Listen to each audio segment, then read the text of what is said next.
नमस्कार, स्वागत है आपका डीडी न्यूज पर। मैं हूं रेशमा आपके साथ। आइए नजर डालते हैं इस वक्त की हेडलाइंस पर।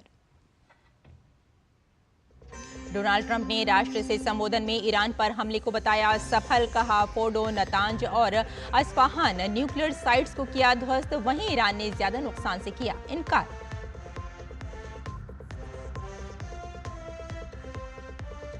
इजरायली प्रधानमंत्री ने ईरान पर अमेरिकी हमले को बताया साहसिक, प्रधानमंत्री नेतन्याहू ने राष्ट्रपति डोनाल्ड ट्रंप को दिया धन्यवाद, कहा ताकत से ही आती है शांति। ऑपरेशन सिंधु के तहत ईरान से भारतीयों की वापसी का सिलसिला जारी। कल रात ईरान की मशहद से 290 भारतीय नागरिकों को लाया गया स्वदेश। अब तक 1117 भारतीय सुरक्षित लौटे। अमित शाह आज रायपुर में वामपंथी उग्रवाद पर करेंगे समीक्षा बैठक। छत्तीसगढ़ और पड़ोसी राज्यों के डीजीपी, एडीजीपी के साथ करेंगे सुरक्षा पर चर्चा।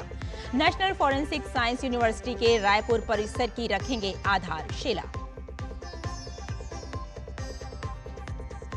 और लीड्स टेस्ट के दूसरे दिन मेजबान इंग्लैंड की वापसी। इंग्लिश टीम ने पहली पारी में भारत के 471 रन के जवाब में 3 विकेट पर बनाए 209 रन। ओली पोप 100 रन बनाकर क्रीज पर मौजूद।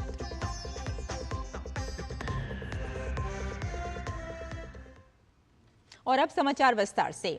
इजराइल ईरान संघर्ष के बीच अब अमेरिका की ऑफिशियल एंट्री हो चुकी है। अमेरिकी सेना ने भी ईरान के परमाणु ठिकानों पर हमला बोल दिया है।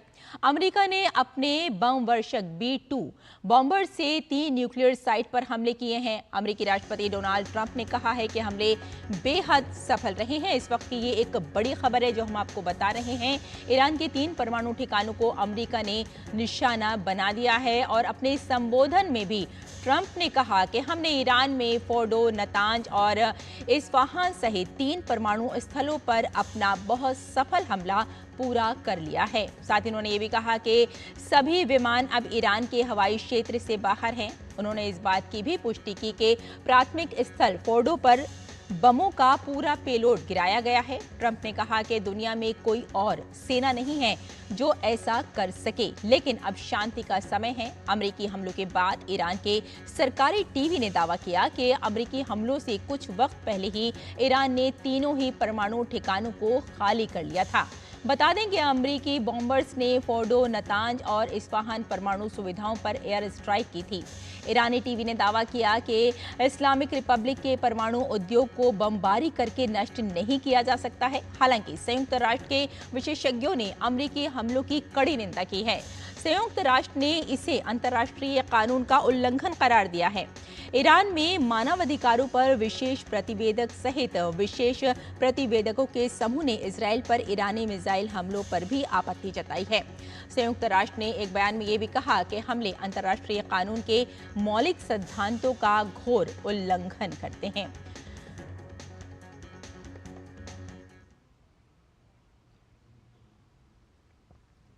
I want to thank and congratulate Prime Minister Bibi Netanyahu. We worked as a team like perhaps no team has ever worked before, and we've gone a long way to erasing this horrible threat to Israel.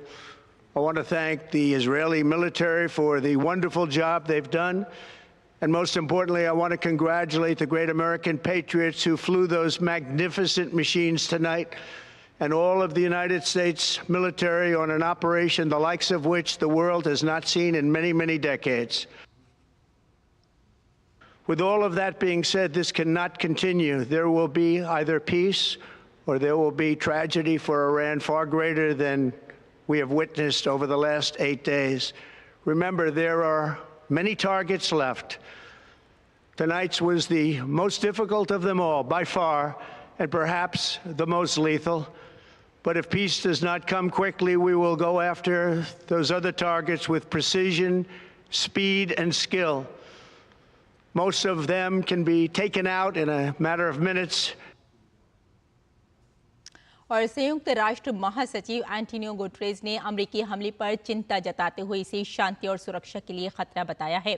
Guterres ने social media platform पर post किया है कि मैं आज Iran के खिलाफ संयुक्त राज्य अमेरिका द्वारा किए गए बल प्रयोग से बहुत चिंतित हूं। ये पहले से ही संकटग्रस्त क्षेत्र में खतरनाक वृद्धि है और अंतर्राष्ट्रीय शांति और सुरक्षा के लिए एक सीधा खतरा है। मैं सदस्य देशों से आह्वान करता हूं कि वे तनाव कम करें और संयुक्त राष्ट्र चार्टर और अंतर्राष्ट्रीय कानून के अन्य नियमों के तहत अपने दायित्वों को बनाए रखें। संयुक्त राष्ट्र महासचिव की ये पोस्ट आई है कि शांति को बनाए रखें, चिंता उन्होंने जताई है इस पर, और साथ ही उन्होंने सदस्य देशों से भी आह्वान किया है कि शांति को बनाए रखने की पूरी कोशिश करें। संयुक्त राष्ट्र महासचिव की ये पोस्ट है जो इस वक्त आप देख रहे हैं। और इस्राएल ने ईरान पर अमेरिका के हमले को साहसिक निर्णय बताते हुए अमेरिकी राष्ट्रपति ट्रंप को बधाई दी है। इस्राएल के प्रधानमंत्री बेंजामिन नेतन्याहू ने शांति के लिए इस तरह के कदम को जरूरी बताया है। उन्होंने कहा कि ईरान की परमाणु सुविधाओं को निशाना बनाने का अमेरिका का साहसिक निर्णय इतिहास बदल देगा। Congratulations, President Trump. Your bold decision to target Iran's nuclear facilities with the awesome and righteous might of the United States will change history. In Operation Rising Lion, Israel has done truly amazing things. But in tonight's action against Iran's nuclear facilities, America has been truly unsurpassed. It has done what no other country on earth could do. History will record that President Trump acted to deny the world's most dangerous regime the world's most dangerous weapons. His leadership today has created a pivot of history that can help lead the Middle East and beyond to a future of prosperity and peace. President Trump and I often say, peace through strength. First comes strength, then comes peace. And tonight, President Trump and the United States acted with a lot of strength. President Trump, I thank you. The people of Israel thank you. The forces of civilization thank you. God bless America. God bless Israel. And may God bless our unshakable alliance, our unbreakable faith. और हमारे साथ हमारे मेहमान जुड़ गए हैं इस खबर के साथ ही अशोक सज्जनहार जो वरिष्ठ राजनायक हैं, साथ ही संवाददाता अखिलेश सुमन भी हमारे साथ इस वक्त जुड़ गए हैं। स्वागत है सर आपका हमारे इस खास बुलेटिन में। विशेष एक हम बात करने जा रहे हैं आपसे ईरान और अमेरिका ने जो एक हमला किया है ईरान पर, उस पर। तो सबसे पहले हम आपके पास ही आना चाहेंगे सर। सबसे पहले जानना चाहेंगे कि जिस तरह से इजराइल और ईरान का जो संघर्ष चल रहा था, इसमें अमेरिका जो कूद गया, एक तरह से उसकी एंट्री हो गई है, परमाणु ठिकानों पर उसने हमला किया है और संबोधन में ट्रंप ने कहा है कि वो शांति चाहते थे, वो ऐसा करना नहीं चाहते थे, लेकिन ईरान को यहां सोचने की जरूरत है। किस तरह से देखते हैं आप उनके इस बयान को? जी बिल्कुल, जैसे प्रधानमंत्री बेंजामिन नेतन्याहू ने कहा है, मेरे ख्याल से ये इतिहास बदलने वाला निर्णय है अमेरिका का जो उन्होंने इसमें एंट्री की है। और उन्होंने, उनकी बातचीत चल रही थी ईरान से, जो वो अपने न्यूक्लियर एनरिचमेंट प्रोग्राम है, न्यूक्लियर वेपन्स प्रोग्राम, तो कभी ईरान ने इसको कबूल नहीं किया, परंतु न्यूक्लियर एनरिचमेंट प्रोग्राम के ऊपर कैसे अंकुश लगाया जाए, कैसे बंदिश लगाई जाए, तो उनके बीच में बातचीत चल रही थी और किसी मसलों पर वो बातचीत सफल नहीं हुई। और तब इजराइल ने ऑपरेशन राइजिंग लायन किया। तो इजराइल ने बहुत वहां पर क्षति पहुंचाई है, बहुत नुकसान पहुंचाया है जी। परंतु एक वहां पर ईरान में उनका अपना एनरिचमेंट जो सेंटर है फोर्दो में, जो तेहरान से करीब 200 किलोमीटर दूर है, वहां पर वो 90 मीटर नीचे उनके सेंट्रीफ्यूज हैं और जो भी एनरिच यूरेनियम है वो पड़ा हुआ है, उस तक इजराइल नहीं पहुंच पा रहा था। तो इसीलिए उसको अगर नष्ट करना था तो अमेरिका की एंट्री जरूरत थी। परंतु मुझे ये इसमें ये ठीक लगता है जो अमेरिका ने वहां पर बॉम्बिंग की है और उसके बाद बॉम्बिंग करके एकदम वो बाहर निकल गए हैं। मतलब वहां उन्होंने अपना प्रोट्रैक्टेड इन्वॉल्वमेंट नहीं रखा है और उन्होंने ये बिल्कुल सीधी चेतावनी दी है ईरान को, जो हमने जो करना था वो हमने कर लिया है, अब हम निकल गए हैं, अब इसके बाद अगर तुम इसका जवाब दोगे तो तुम्हें और बहुत क्षति पहुंचेगी, बहुत नुकसान होने वाला है। क्योंकि और जो अगर हमने इसके बाद कार्रवाई करनी होगी तो वो हमारे लिए बहुत आसान रहेगी। जो मुश्किल काम था वो हमने कर लिया है, अब हमारे लिए आसान रहेगा। तो अब मैं समझता हूं ये ईरान के पाले में है जो वो क्या कदम उठाता है। आखिरी बात मैं इसमें यही कहूंगा, जो ईरान अपनी साख को रखने के लिए अपने लोगों के सामने, उस क्षेत्र के सामने, पूरे विश्व के सामने अपनी साख को रखने के लिए जो हम में भी अभी दम है, कुछ ना कुछ वो इसका जवाबी उत्तर जरूर देगा।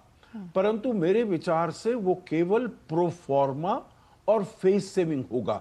कोई ऐसी बड़ी क्षति वो नहीं पहुंचाएगा अमेरिका को, पर्टिकुलरली इजराइल को तो फिर भी कुछ कर ले, अमेरिका को पर्टिकुलरली वो क्षति ऐसी नहीं पहुंचाएगा। अमेरिका के करीब 40-50 हजार सैनिक हैं वहां उस क्षेत्र में, पश्चिम एशिया क्षेत्र में हैं, उनको इतनी क्षति नहीं पहुंचाएगा क्योंकि उसे मालूम है जो अगर अमेरिका को क्षति पहुंचाई तो अमेरिका उसके विरुद्ध बहुत ही कड़ा एक्शन लेगा। तो मेरे विचार से सभी जो वहां के देश हैं, कोई नहीं चाहता जो ये युद्ध बिल्कुल ये बाहर हो जाए, ये रीजनल कॉन्फ्लैग्रेशन, क्षेत्र युद्ध बनकर उभर जाए। तो सभी ये देश, सऊदी अरेबिया, यूएई, ये प्रयास करेंगे, समझाएंगे ईरान को जो आप शांति बनाए रखिए और आप इसका उत्तर, कोई इतना बड़ा उत्तर मत दीजिएगा। बिल्कुल, हमारे साथ हमारे संवाददाता अखिलेश सुमन भी जुड़े हुए हैं। अखिलेश, आपके पास आना चाहेंगे। जिस तरह से हम देख रहे हैं कि बयानबाजी हो रही है और अमेरिका लगातार ये बात भी कह रहा है साथ साथ कि हम ऐसा करना नहीं चाहते थे, लेकिन कहीं ना कहीं ईरान को खामोश करने के लिए, ईरान को दबाने के लिए अमेरिका ने ये किया है ताकि शांति कायम हो सके। तो आप अब ईरान की जो अगली कार्रवाई हो सकती है वो किस तरह की हो सकती है, इस पर आपसे बातचीत करना चाहेंगे। देखिए, शांति कायम करना चाहते हैं ये तो अलग बात है, लेकिन सबसे बड़ी जो उनकी प्राथमिकता ये थी कि उनको ईरान का जो परमाणु हथियार कार्यक्रम है, जैसा कि बोलता है पूरे पश्चिमी दुनिया जो बोलती है कि ईरान के पास परमाणु हथियार कार्यक्रम था, तो वो परमाणु हथियार कार्यक्रम को उनको नष्ट करना था। और इसी कड़ी में आज 3 परमाणु हथियार, जिसकी आशंका पूरे पश्चिमी दुनिया को है कि वहां उन्होंने परमाणु एनरिचमेंट के प्रोग्राम रखे हैं जहां से कभी भी परमाणु हथियार बनाए जा सकते हैं, उन 3 जगहों को नष्ट किया है। लेकिन डोनाल्ड ट्रंप ने यह भी कहा कि अभी और जगह जो है ईरान के अंदर बचे हुए ऐसे, वहां भी वो हमले कर सकते हैं अगर ईरान जो है वो शांति के लिए सामने नहीं आता है। उधर ईरान के एटॉमिक एनर्जी ऑर्गेनाइजेशन ने एक बयान अभी जारी किया है थोड़ी देर पहले, और उन्होंने कहा है कि उनका जो परमाणु कार्यक्रम है वो परमाणु कार्यक्रम जारी रहेगा और अमेरिका के इस हमले से उसका कोई असर नहीं पड़ेगा। मतलब कई ऐसी जगहें अभी भी है ईरान के अंदर बची हुई जहां ईरान अपने जो एटॉमिक एनर्जी, जिसे कहता है कि एटॉमिक एनर्जी के लिए वो काम कर रहे हैं, रिसर्च एंड डेवलपमेंट, उसको वो जारी रखेंगे।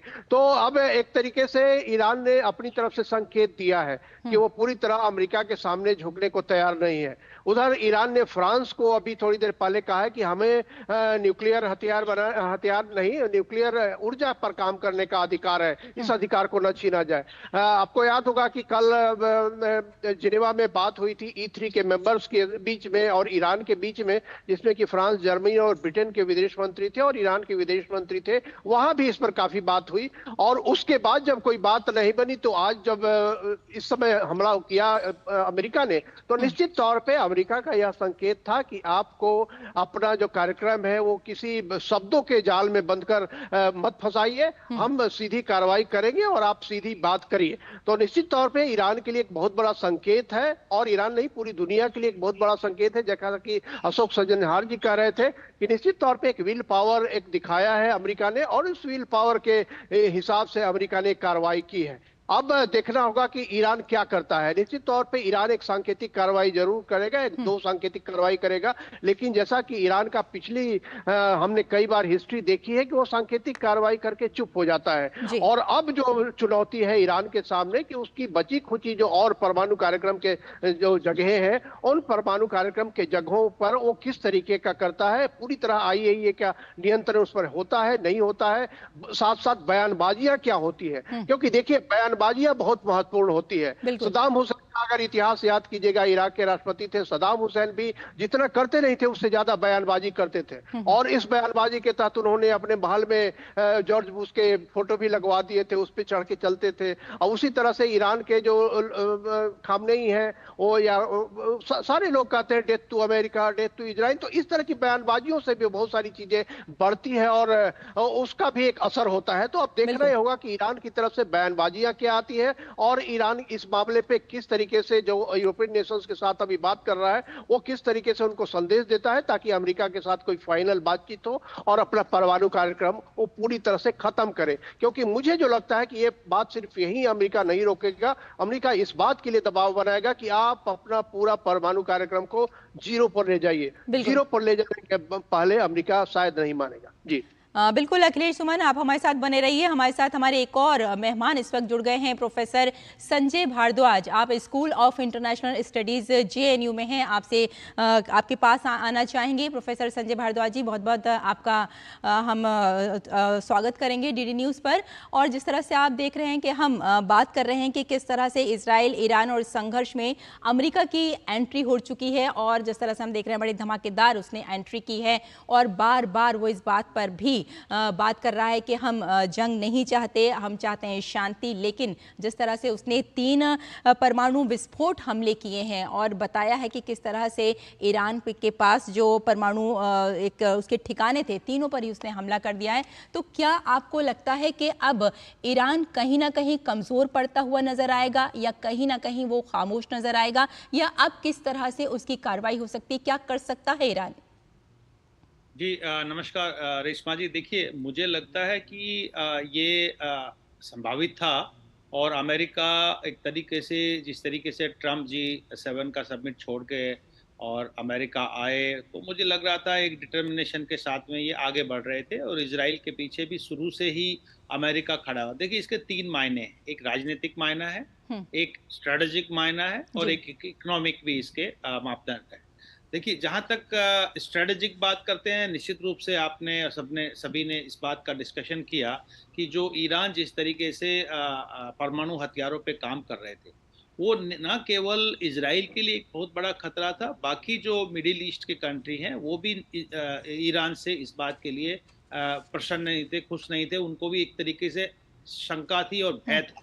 एक सिक्योरिटी डिलेमा ईरान क्रिएट करना चाहता था सऊदी अरबिया के लिए, यूएई के लिए, बाकी जो मिडिल ईस्ट के जितने भी कंट्रीज हैं जो अमेरिका के खेमे में ज़्यादातर माने जाते हैं, और इजराइल के अलावा उन सबको एक सिक्योरिटी डिलेमा बना हुआ था, एक इनसिक्योरिटी थी, और वो नहीं चाहते थे कि ईरान अगर परमाणु हथियार एक्वायर कर लेगा तो कल ईरान हमको किसी भी तरीके से हमारे पे दबाव बनाएगा और अपना वर्चस्व कायम करेगा। दूसरा जो राजनीतिक मायने है, देखिए राजनीतिक मायने में ये बात मान के चलिए कि दो व्यक्ति उसमें बहुत महत्वपूर्ण भूमिका निभा रहे हैं। एक खामनेई है। खामनेई बेसिकली इस्लाम और इस्लाम का ठेकेदार माना जाता है, और जितने भी प्रॉक्सीज हैं, जितने भी रेडिकल और इस्लामिस्ट ऑर्गेनाइजेशन है जो मिडिल ईस्ट है, उनमें कोई ना कहीं डायरेक्टली और इनडायरेक्टली खामनेई का इन्वॉल्वमेंट होता है। और ये बात साबित भी हो गया कि जिस तरीके से इजराइल के खिलाफ गाजा में लड़ाई लड़ी जा रही थी, उसमें हमास था, हूती था, हिजबुल्लाह था, और बाकी भी ऑर्गेनाइजेशंस, जो रेडिकलाइजेशन का एक सिंबल था वो खामनेई है। तो ये बात भी मैसेज देना चाहते हैं कि हम रेडिकलाइजेशन या टेररिज्म को एक्सेप्ट नहीं करेंगे। इजराइल ने टेररिज्म को बेस बना के ही हमास के खिलाफ लड़ी थी। इजराइल और अमेरिका ने न्यूक्लियर इश्यूज को ही बेस बना के ये इस तरीके के अटैक किए जा रहे हैं। लेकिन ये संदेह हमेशा रहा कि खामनेई एक रेडिकलाइजेशन का एक सिंबल है, और इसको जब तक खत्म नहीं करेंगे, इसको जब तक सबक नहीं सिखाएंगे, काम नहीं होगा। तो आप मान के चलिए कि जो दूसरा टारगेट अगर अमेरिका का रहेगा तो खामनेई का खात्मा होगा, और वही हसर वो करेंगे जो सद्दाम हुसैन का वो अमेरिका ने किया। और कितना संभव होंगे, कितना इसमें सक्सेस होंगे, क्योंकि अमेरिका क्योंकि ईरान नहीं है, ईरान के पास में अभी बहुत सपोर्ट है, ईरान के पास में अभी बहुत अपने संसाधन है, और एक जमाना दूसरा है जब ये मिसाइल टेक्नोलॉजी या ड्रोन टेक्नोलॉजी में ईरान बहुत आगे है। आज के दिन इराक वाला हाल नहीं है, तो अमेरिका कितना इसमें आगे बढ़ पाएगा, नहीं बढ़ पाएगा। तो ये बात मान के चली कि राजनीतिक मायने, और इस राजनीतिक मायने में एक और तीसरा जो पहलू जुड़ता है कि जो इस्लामिक वर्ल्ड की लीडरशिप, जो इस्लामिक वर्ल्ड की लीडरशिप में एक बहुत बड़ा फैक्टर था कि एक अल्टरनेटिव इस्लामिक लीडरशिप क्रिएट करने की काफी दिनों से, पिछले 3-4-5 साल से एक प्रयास हो रहा है कि भाई सऊदी अरबिया क्यों इस्लामिक वर्ल्ड का लीडर हो, अमेरिका उसको सपोर्ट करता है। तो मुझे लगता है कहीं ना कहीं बाहरी ताकतें, खासकर जो चीन के, मैं कहूंगा कि चीन चाहता था कि एक अल्टरनेटिव डिस्कोर्स इस्लामिक वर्ल्ड में क्रिएट किया जाए और अमेरिका का वर्चस्व खत्म किया जाए। तो इन्होंने जो एक वर्चुअल समिट भी हुआ था, इस्लामिक वर्चुअल समिट हुआ जिसमें टर्की, ईरान और मलेशिया ने पार्टिसिपेट किया था, तो उसमें एक दौड़ थी कि टर्की इस्लामिक वर्ल्ड का लीडर बने या ईरान इस्लामिक वर्ल्ड का लीडर बने। तो ये और बाहरी ताकतों के माध्यम से वो इस स्टेटस को जो मिडिल ईस्ट का स्टेटस को है उसको परिवर्तन करने की बात कर रहे थे कि उसको लीडरशिप ईरान के पास है इस्लामिक वर्ल्ड का। तीसरा जो एक बहुत और बड़ा, इससे बड़ा फैक्टर है कि देखिए ये बात मान के चलिए कि इस पूरे जो वर्ल्ड में अभी अलाइनमेंट और रीअलाइनमेंट हो रहा है और जिस तरीके से इंडो पैसिफिक स्ट्रेटेजी इमर्ज हुई है, उससे अमेरिका मिडिल ईस्ट से जैसे ही निकला और इंडो पैसिफिक की तरफ गया, चीन ने अपना रास्ता बनाना शुरू किया मिडिल ईस्ट में, अपना वर्चस्व, अपना दबदबा। और इसमें सबसे बड़ा जो गेटवे था, जो चीन को जो entry gulf countries middle east में दे रहा था, वो ईरान दे रहा था। ईरान के साथ बहुत सारे समझौते किए, ईरान सऊदी अरबिया का नेगोशिएशंस भी कराया। तो वो चीन के लिए एक एंट्री पॉइंट था, गेटवे था। वो भी अमेरिका नहीं चाहता था कि ईरान की और खामनेई की जो लीडरशिप है वो अमेरिका के वर्चस्व को, इजराइल के अस्तित्व को, दोनों को खतरा है। तो वो उसके लिए भी ये तीसरा राजनीतिक कारण था जिसकी वजह से खामनेई, जिसकी वजह से अमेरिका सीधा अब इन्वॉल्वमेंट हुआ। चौथी बात जो मैं कह रहा था कि जियो इकोनॉमिक जो पर्सपेक्टिव है, अगर आप देखते हैं तो ये बात मान के चलिए कि अभी भी ईरान के पास में एक बहुत बड़ा तेल का संयंत्र भंडार है। लगभग दुनिया का 10% तेल ईरान प्रोड्यूस करता है। भारत में भी बहुत तेल इंपोर्ट होता है। तो ये भी मान के चलिए कि जो वहाँ के तेल के भंडार है, जो क्रूड ऑयल है, नेचुरल गैस है इस क्षेत्र में, और साथ ही साथ जो अभी एक नेक्सस बना हुआ है यूरेनियम और उसके प्रोडक्शन में, तो अमेरिका ये भी चाहता है कि जैसे इसमें कुवैत वाला, इराक बिल्कुल वाला। संजय जी, आपके साथ हम बने रहेंगे और हमारे साथ हमारे संवाददाता अखिलेश सुमन जुड़े हुए हैं, श्री अशोक सज्जनहार भी जुड़े हुए हैं। आप हमारे साथ जुड़े रहिए, एक छोटा सा ब्रेक लेते हैं, फिर हाजिर होते हैं और इस विशेष विषय पर फिर से बातचीत आगे बढ़ाएंगे।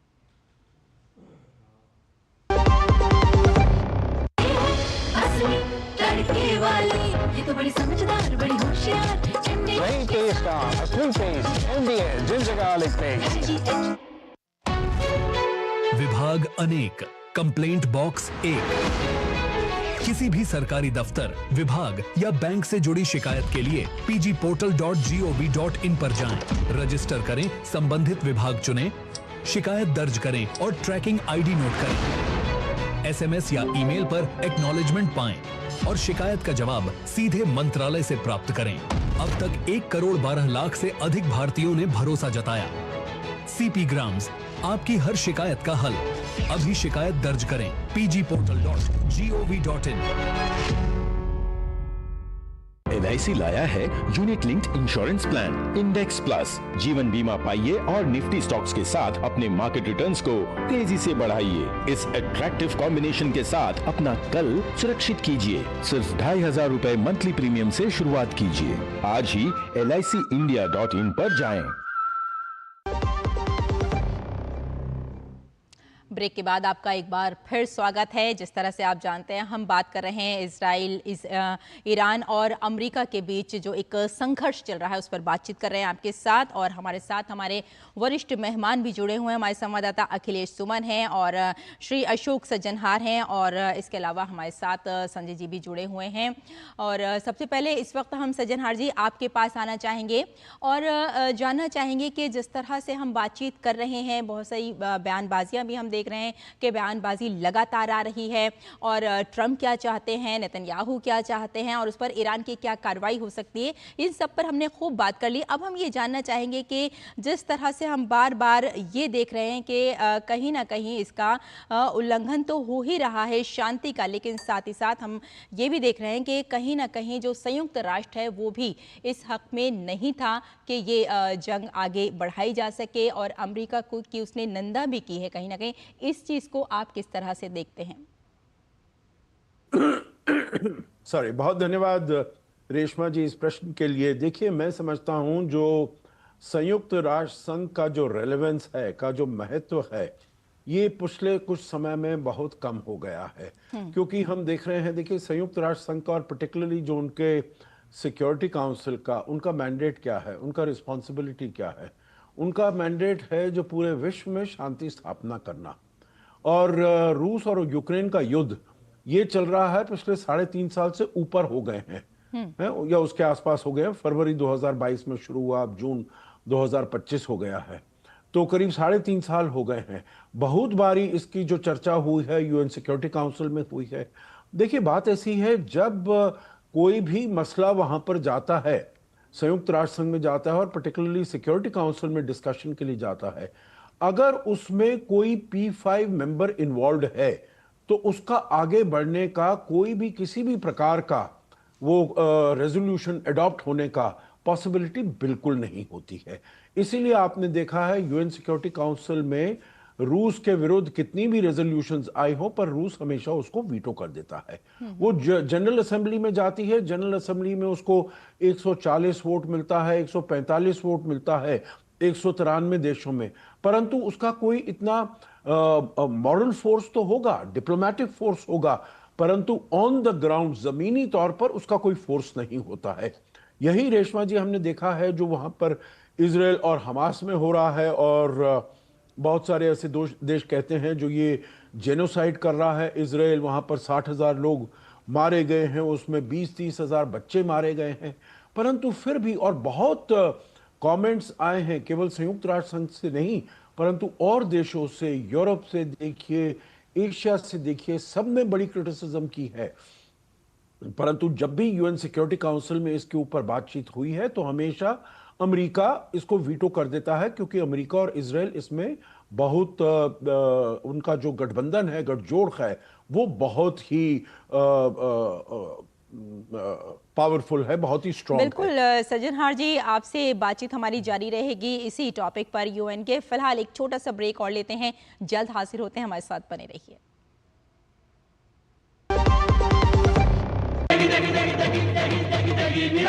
MDH की देगी मिर्च, देगी मिर्च का तड़का, अंग अंग फड़का। MDH की देगी मिर्च। मेरी पसंद, मेरी पसंद, मेरी पसंद, मेरी पसंद, हमारी पसंद, हम सबकी पसंद। मजबूत देश का मजबूत सरिया हो गया स्टील। विभाग अनेक, कंप्लेंट बॉक्स 1। किसी भी सरकारी दफ्तर, विभाग या बैंक से जुड़ी शिकायत के लिए pgportal.gov.in पर जाएं, रजिस्टर करें, संबंधित विभाग चुनें, शिकायत दर्ज करें और ट्रैकिंग आईडी नोट करें। एसएमएस या ईमेल पर एक्नॉलेजमेंट पाएं और शिकायत का जवाब सीधे मंत्रालय से प्राप्त करें। अब तक 1 करोड़ 12 लाख से अधिक भारतीयों ने भरोसा जताया। सीपी ग्राम्स, आपकी हर शिकायत का हल। अभी शिकायत दर्ज करें pgportal.gov.in।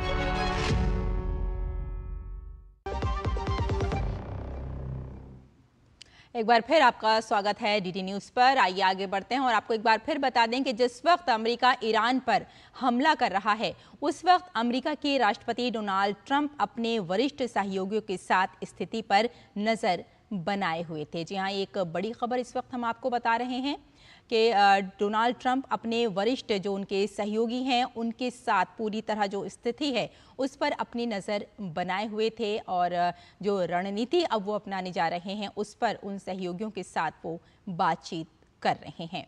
तो ये एक बड़ी खबर। और जिस तरह से हम आपको बता रहे थे कि हमारे साथ हमारे वरिष्ठ मेहमान भी जुड़े हुए हैं। जी हाँ, प्रोफेसर संजय भारद्वाज हमारे साथ हैं और इसके अलावा अशोक सज्जनहार हैं वरिष्ठ राजनयिक, और हमारे संवाददाता अखिलेश सुमन जी हमारे साथ जुड़े हुए हैं। एक बार फिर से हम आना चाहेंगे और जिस तरह से हम बात कर रहे थे आपसे सज्जनहार जी के जो यूनाइटेड नेशन है वो नहीं चाहता था कि इस तरह की कार्रवाई की जाए, उसने इसका उल्लंघन बताया है कहीं ना कहीं कि ऐसा नहीं होना चाहिए। बाकी के जो और देश हैं उन पर इसका क्या असर पड़ सकता है, आपसे जानना चाहेंगे। जी बहुत धन्यवाद इस प्रश्न को फिर से लाने के लिए। तो जैसे मैं पहले कह रहा था, जो संयुक्त राष्ट्र संघ की जो रेलेवेंस है, जो उसका इन्फ्लुएंस है, जो उसका सब तरीके से वो काफ़ी शिथिल हो गया है, उसका रेलेवेंस कम हो गया है, क्योंकि जो भी विश्व में युद्ध हो रहे हैं उनको वो रुकवाने में असमर्थ रहा है। कितनी भी वहां पर बहस हो जाए यूएन सिक्योरिटी काउंसिल में, यूएन जनरल असेंबली में, और कितनी भी वहां पर रेजोल्यूशन पास हो जाए यूएनजीए में, परंतु वो कोई उसकी बात मानने के लिए तैयार नहीं है। आफ्टर ऑल ये जो है संयुक्त राष्ट्र संघ, ये एक मेंबर ड्रिवन ऑर्गेनाइजेशन है। तो मतलब अभी हमने सुना जो वक्तव्य आया वहाँ के सेक्रेटरी जनरल का, एंटोनियो गुतेरेस का, तो वो अपनी तरफ से कहेंगे, इसकी निंदा करेंगे और कहेंगे ये शांति के विरुद्ध है वगैरह, और शांति को जल्दी स्थापित करना चाहिए, परंतु उसका कोई जमीनी तौर पर उसका कोई प्रभाव नहीं पड़ने वाला है। तो अब हमको देखना होगा, सबसे महत्वपूर्ण बात रेशमा जी अभी ये देखनी होगी जो ईरान का इसमें रवैया क्या होता है। मैं समझता हूँ दो चीजें इसको देखनी होंगी। एक तो ईरान ने कहा है जो हमारा न्यूक्लियर एनरिचमेंट प्रोग्राम है ये रुकेगा नहीं, हम इसको करते रहेंगे और हमें केवल ऊर्जा के लिए चाहिए, हम वेपन्स नहीं चाहते हैं, हम परमाणु शस्त्र नहीं बनाना चाहते हैं। तो एक तो ये देखना होगा जो वो इसका जो अमेरिका ने हमला किया है वो इसका जवाब कैसे देते हैं। क्या वो इजराइल पर और अपने हमले करके जवाब देते हैं, या अमेरिका के जो एसेट्स हैं पश्चिम एशिया के देशों में वहां पर वो जवाब देते हैं। दूसरा मेरे विचार से एक ये भी अमेरिका और इजराइल को असेस करना पड़ेगा जो ये हमले किए हैं अमेरिका ने, ये कितने सार्थक सिद्ध हुए हैं। सबसे महत्वपूर्ण था इन हमलों में फोर्दो में जाकर जो उनका 90 मीटर नीचे है, जमीन के नीचे एनरिचमेंट प्लांट और सेंट्रीफ्यूज, उसको वो कितना नुकसान पहुंचा पाए हैं, वो मेरे ख्याल से अभी असेसमेंट आनी है, वो असेसमेंट अभी बाकी है और ये अमेरिका और इजराइल करेंगे। और अगर जैसे ईरान कहता है हमारे अभी भी एनरिचमेंट सेंटर्स हैं, हमारे पास सेंट्रीफ्यूजेस और जगह पर हैं, तो अगर किसी और को कोई और हमले करने की आवश्यकता पड़ेगी, ये मेरे विचार से असेसमेंट्स उनको देखनी पड़ेंगी। पर सबसे महत्वपूर्ण, फोर्दो में क्या वो उसको नष्ट करने में समर्थ हुए हैं या नहीं हुए हैं, ये भी उनको देखना पड़ेगा। बिल्कुल। सज्जनहार जी आपके फिर से जुड़ेंगे। फिलहाल हमारे साथ कुछ और भी लोग जुड़े हुए हैं, जिस तरह से हम जानते हैं हमारे संवाददाता अखिलेश सुमन हमारे साथ हैं। अखिलेश, आपके पास आना चाहेंगे, आपसे जानना चाहेंगे कि जिस तरह से हम देख रहे हैं कि इजराइल ने ईरान पर अमेरिका का जो हमला है उसको एक साहसिक निर्णय बताया है, इसको आप किस तरह से देखते हैं? क्योंकि इजराइल का जो एक अपनी सोच है, इजराइल जो चाहता है उस पर अब तक हम बात नहीं कर पाए, आप क्या कहेंगे इस पर? इस पर आने के पहले मैं एक केवल सूचना आपको दे देता हूं कि ईरान के न्यूक्लियर एजेंसी की तरफ से भी एक बयान आया है। उसमें उन्होंने कहा है कि जहां भी अमेरिका ने हमला किया है वहां अभी रेडिएशन का कोई खतरा नहीं है। तो अपनी तरफ से उन्होंने यह दर्शाने की कोशिश की है कि जो अमेरिका के हमले से वहां के नागरिकों को कोई क्षति नहीं होगी। तो अब आप इजराइल की बात जो आपने कही, इजराइल का मामला देखिए है कि बेंजामिन नेतन्याहू को अमेरिका की जरूरत थी और लगातार डोनाल्ड ट्रंप भी कह रहे थे कि जिस तरीके की स्थितियां हैं ईरान में उस तरह का हथियार अब इजराइल के पास नहीं है। उन्होंने कहा था कि जो बंकर ब्रेकर है वो नहीं है इजराइल के पास, जो अंडरग्राउंड हमला करने की क्षमता इजराइल के पास नहीं है। और इसलिए डोनाल्ड ट्रंप का लगातार ये बयान आ रहा था कि जो दुनिया की सबसे बड़ी सैनिक ताकत है हम, और उसका कुछ हिस्सा निश्चित तौर पे इजराइल के पास है, लेकिन जो भी करना होगा उनका संकेत यही था कि हम करेंगे। और जब अमेरिका ने ये कर दिया तो उसके बाद निश्चित तौर पे बेंजामिन नेतन्याहू की जो पूरी मुहिम थी, वो पूरी मुहिम इसी के खिलाफ शुरू हुई थी कि ईरान के पास कोई परमाणु हथियार कार्यक्रम न हो। और उस परमाणु हथियार कार्यक्रम को संचालित करने वाली जो बड़ी 3 जगह थी, उन 3 जगहों पे अमेरिका ने हमला करके उसको नेस्तनाबूद किया है। अब बेंजामिन नेतन्याहू ने God bless America, God bless Israel इसीलिए कहा है कि उन्होंने पूरी दुनिया को और अपने देश की जनता को भी यह दिखाने की कोशिश की है कि अमेरिका इस समय में इजराइल के साथ पूरी तरह से है।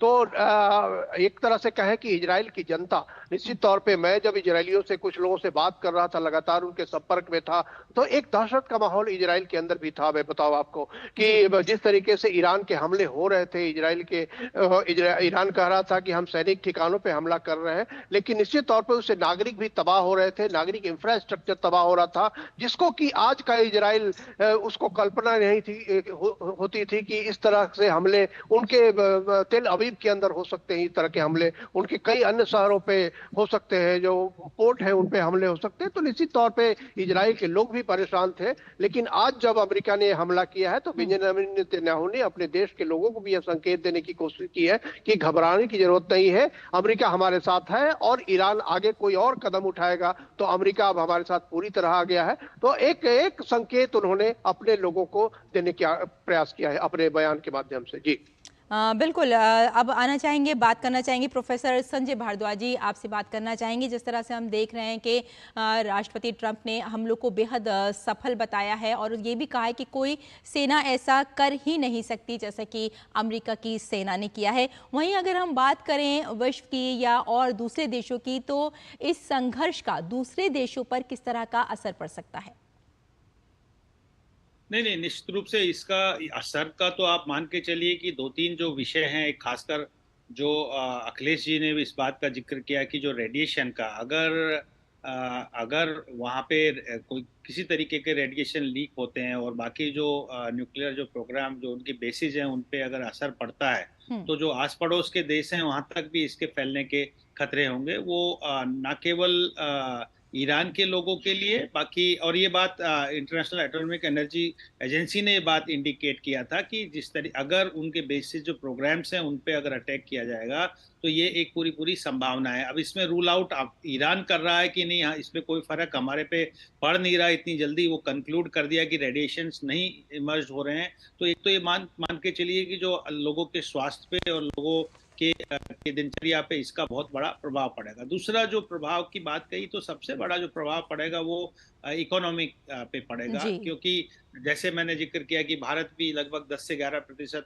जो अपना क्रूड ऑयल इंपोर्ट करता है वो ईरान से करता है, और बाकी जो दूसरे दुनिया के देश हैं वो भी ईरान से और मिडिल ईस्ट से अपने क्रूड ऑयल और एनर्जी रिसोर्सेज को इंपोर्ट करते हैं। तो उसका एक तो प्राइस हाइक होने के बहुत ज़्यादा चांसेस हैं जो इंटरनेशनल मार्केट में, और दूसरा उसकी सप्लाई पर भी एक विपरीत प्रभाव पड़ेगा।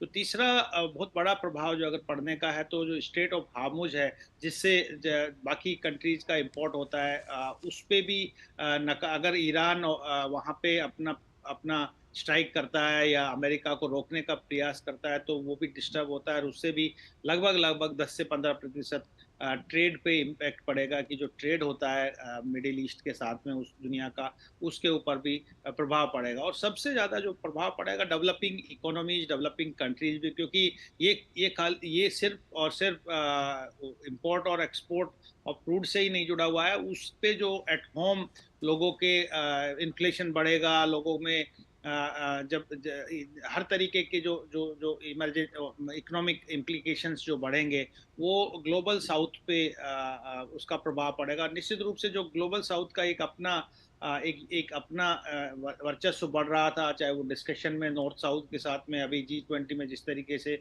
भारत ने लीड किया, तो वहाँ पर भी एक तरीके का फ्रिक्शंस देखने को मिलेगा। तो एक मोटे तौर पे एक प्रभाव है। और साथ ही साथ देखिए, यूरोप की जहां तक बात करते हैं तो यूरोप नहीं चाहता था कि मिडिल ईस्ट में कोई बहुत बड़ा कॉन्फ्लिक्ट हो, क्योंकि यूरोप पहले से ही इस बात से सफर कर रहा है कि जो उनका यूरेशिया, यूक्रेन और रशिया से जो ऑयल और नेचुरल गैस का जो इंपोर्ट होता था उससे यूरोपियन कंट्रीज पे बहुत विपरीत प्रभाव पड़ा एनर्जी सप्लाई को लेके। और अगर मिडिल ईस्ट में भी कॉन्फ्लिक्ट आता है, मिडिल ईस्ट भी अगर डिस्टर्ब होता है तो निश्चित रूप से उनके एनर्जी जो सप्लाई है उस पर बहुत विपरीत प्रभाव पड़ेगा। तो यूरोप नहीं चाहता था, और यही बात थी कि जो मैक्रोन ने पहले ही कहा कि ट्रंप जा रहे हैं, अब सीज फायर की बात करेंगे, वो सीज फायर पे ज्यादा एम्फेसिस कर रहे थे ना कि कॉन्फ्लिक्ट और स्ट्राइक पे। एक बात बहुत बड़ी, एम्बेसडर सज्जन हारजी से आपने सवाल किया, उन्होंने जवाब दिया। निश्चित रूप से ये मैं भी उसमें कुछ ऐड करना चाहूंगा कि जो इंटरनेशनल इंस्टीट्यूशंस हैं, जिसको खासकर यूएन की बात कहते हैं या इंटरनेशनल एटॉमिक एनर्जी एजेंसी की बात करते हैं,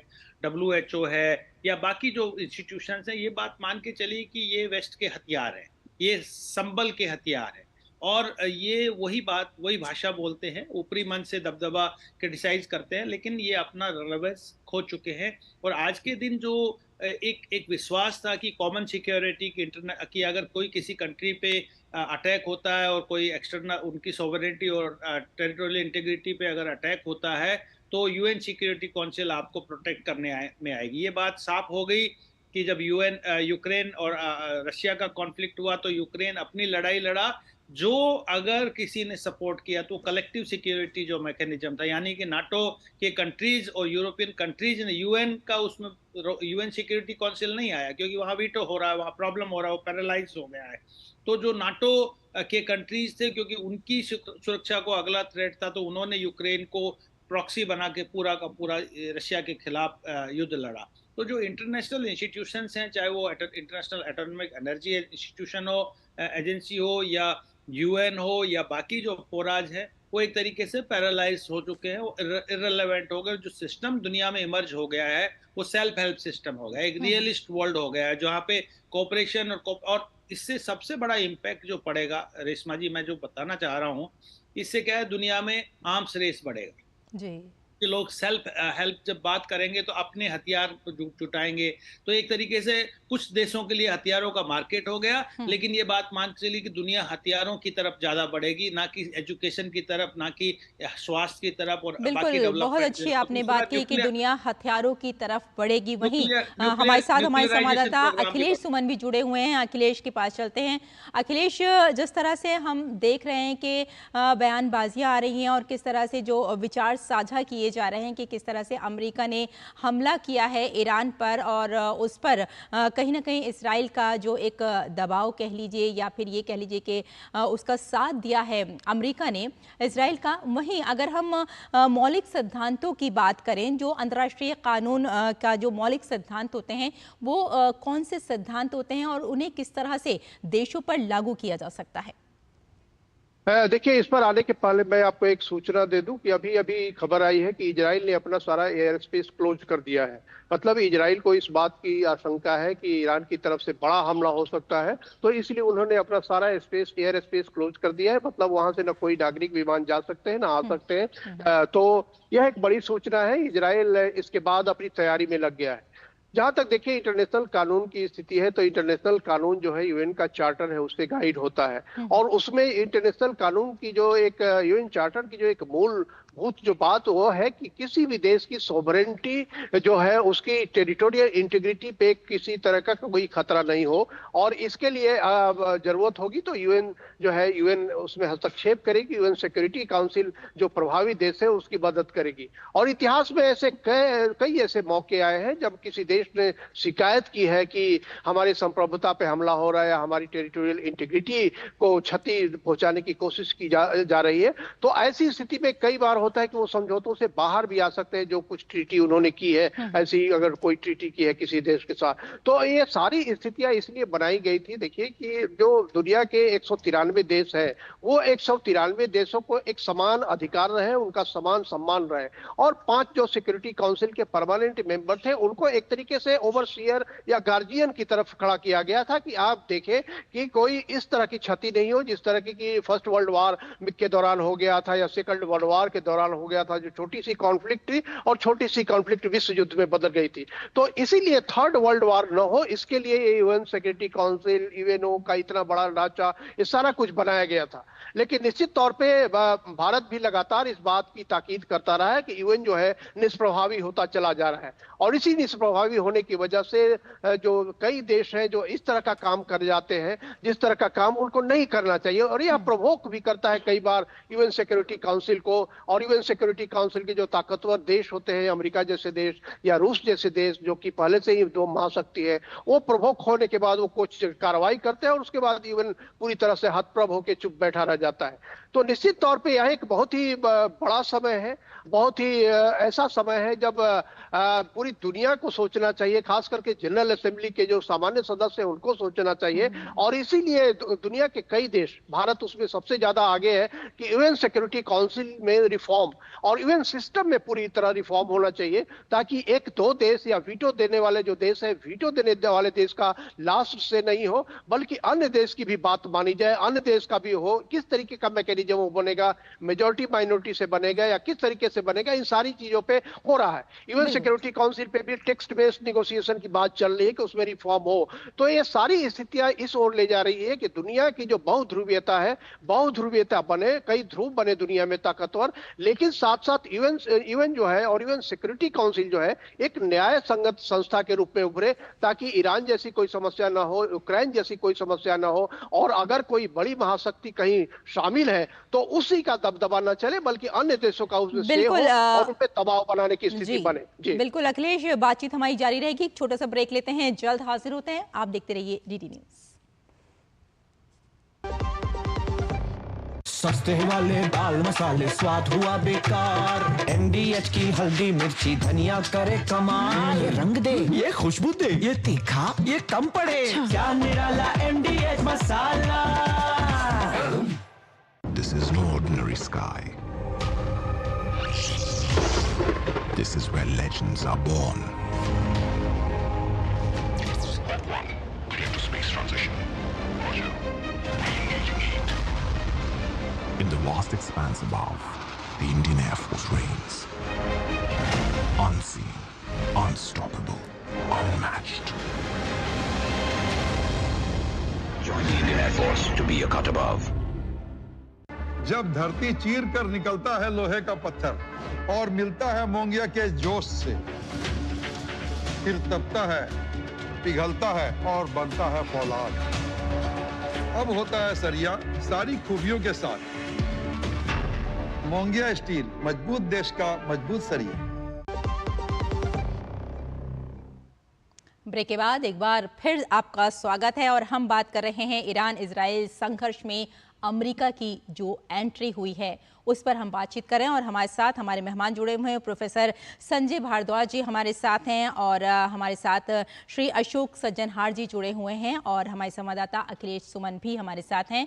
तो जिस तरह से हम बात कर रहे थे, अब आना चाहेंगे हम संजय भारद्वाज जी आपके पास कि अब जो रणनीति अपनाएगा इजराइल या फिर ईरान या फिर अमेरिका, अब क्या हो सकती है रणनीति? देखिए, मुझे लगता है कि ये बात यहाँ पर थमेगी नहीं, जिस तरीके से, क्योंकि जो एक डिटर्मिनेशन है ईरान की लीडरशिप का अपना, और जिस तरीके से अमेरिका अब वो स्थिति नहीं है 1990 और में जब इराक और सद्दाम हुसैन का जमाना था। अभी ये बात मान के चलिए कि ईरान के साथ में दुनिया की कई ताकतें पीछे खड़ी हुई हैं, और वो साफ साफ इंडिकेशन भी दिया। पुतिन ने कल स्टेटमेंट दिया था कि अगर इस तरीके की कोई भी अगर एक्टिविटी होती है तो दुनिया तीसरे विश्व युद्ध की तरफ आगे बढ़ जाएगी।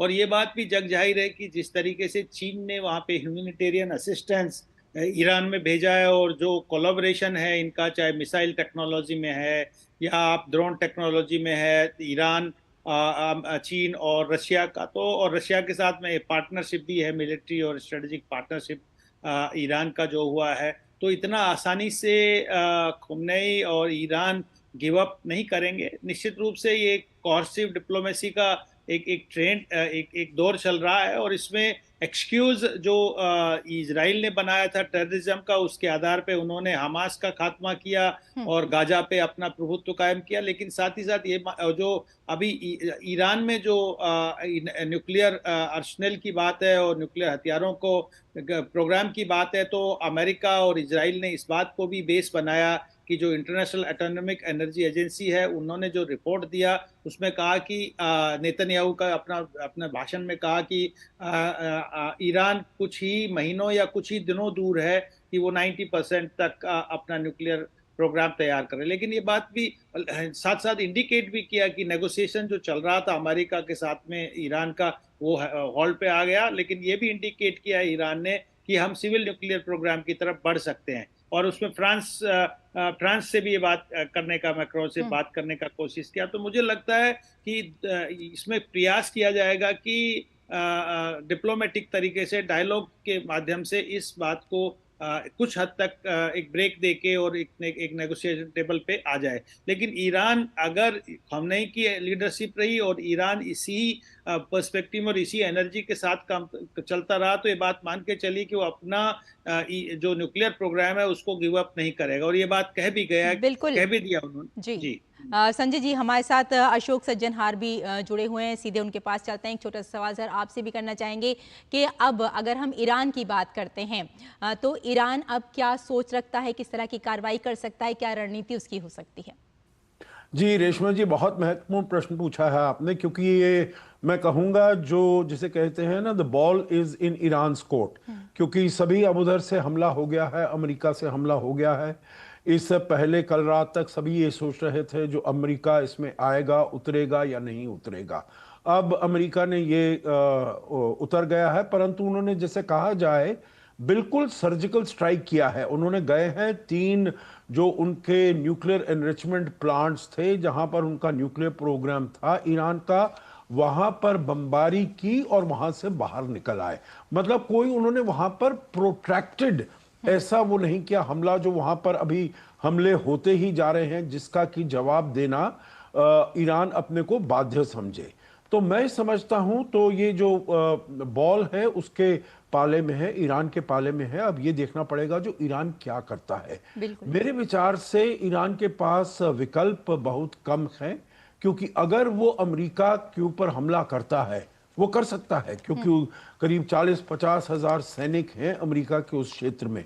अगर वो हमला करता है तो उसका बहुत मुंह तोड़ जवाब उससे मिलने वाला है, क्योंकि अमेरिका की शक्ति, मिलिट्री पावर बहुत है, उसके यहाँ पर इतने सारे एयरक्राफ्ट कैरियर, इतने सारे बॉम्बर्स, सभी कोई इस क्षेत्र में है, तो उसको बहुत ही नुकसान उठाना पड़ेगा। अभी भी उसको इजराइल से भी बहुत नुकसान उठाना पड़ रहा है। तो ये हमको देखना होगा आगे चलते हुए जो ईरान का क्या इसमें रवैया होता है। मैं समझता हूं जो वहां के जो देश हैं, मेरे विचार से कोई भी देश ईरान के साथ नहीं है, क्योंकि जब से ये युद्ध हुआ है सब मुंह जबानी तो कहते रहे हैं ये बहुत गलत बात है वगैरह वगैरह, परंतु कोई भी देश ईरान के हित में उसने एक कदम भी नहीं उठाया, एक उंगली नहीं उठाई है। रूस ने भी जो कुछ भी कहा हो, परंतु रूस के पास इस समय क्षमता नहीं है। रूस इतना ज्यादा इन्वॉल्व है अपने यूक्रेन के युद्ध में, जो उसके पास कुछ वो नहीं है उसकी सहायता करने के लिए। चीन कहाँ दूर पड़ा है, सो चीन के पास भी, हालांकि उन्होंने 2021 में $400 बिलियन का वो उनके साथ अग्रीमेंट साइन किया हो ईरान के साथ, 25 साल का वगैरह वगैरह स्ट्रेटेजिक पार्टनरशिप वगैरह, परंतु वो बहुत दूर बैठा है, तो अपना वो ह्यूमैनिटेरियन असिस्टेंस वगैरह वगैरह कुछ दे दे, परंतु किसी भी युद्ध के प्रकार से उसको करना उसको सक्षमता नहीं है। तो मैं समझता हूं ईरान अपने ऊपर है, और वो अगर प्रोफॉर्मा, आखिरी बात, प्रोफॉर्मा अगर वो कोई हमला करता है इजराइल के ऊपर तो वो कर दे, जो मैंने ये अपना बदला लेने के लिए किया है, परंतु बहुत ही लंबे तरीके से अमेरिका और इजराइल के साथ युद्ध करना उसके बलबूते की बात नहीं है और भी कोई देश उसके साथ आने को तैयार नहीं। बिल्कुल, कोई भी देश उसके साथ आने के लिए तैयार नहीं है। बहुत बहुत धन्यवाद हमारे साथ जुड़ने के लिए वरिष्ठ राजनयिक श्री अशोक सज्जनहार जी, और इसके अलावा प्रोफेसर संजय भारद्वाज जी हमारे साथ हैं, हमारे संवाददाता हमारे साथ हैं अखिलेश सुमन। बहुत बहुत धन्यवाद अपने विचार हमसे साझा करने के लिए। फिलहाल आज हम बस आपसे यही कहना चाहेंगे कि अनुमति दें। नमस्कार।